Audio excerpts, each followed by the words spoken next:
High school football in St. Johns County has reached the end of the regular season. Week 11 caps it all tonight. I'm Justin Barney, sports editor at the St. Augustine Record. And before we talk about Week 11 games, we'll talk about Week 10 and what happened and who's going to the playoffs, who's hosting who. St. Augustine 57, Palatka 13. That win gave St. Augustine the District 4-3A championship and a home first-round playoff game a week from now. Clay 42, Nice 21. The Panthers' struggles continue. They're out of the playoff picture.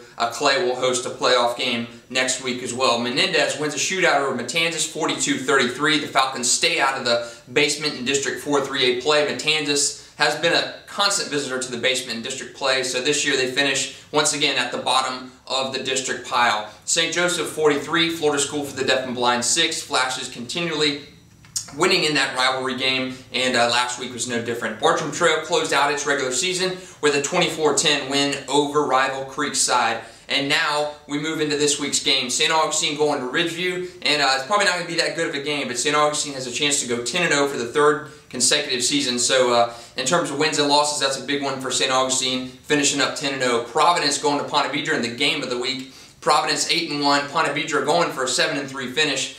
Two very, very good teams there. So Ponte Vedra not going to the playoffs, so this in essence is the Sharks' playoff game.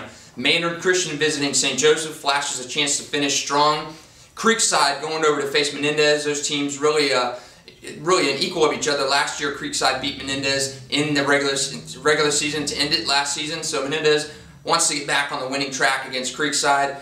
Linebacker Tony Stewart missed the last 2 weeks. He's expected to play in his very final game as a Falcon. Last but not least, Robert E. Lee going to visit Nice, and the Panthers looking to win that one for the second consecutive season and salvage a 4-win season. I know the Panthers had higher hopes for this year. They just didn't pan out. So as we move past this week, only 2 county teams will be involved in the playoffs. That's Bartram Trail and St. Augustine. St. Augustine will host Bartram Trail November 19th in the first round of the Class 3A state playoffs. Palatka going to visit Clay, and of course the winner of those 2 games will meet up the day after Thanksgiving. I'm Justin Barney with the St. Augustine Record. We'll talk to you next week for the playoffs.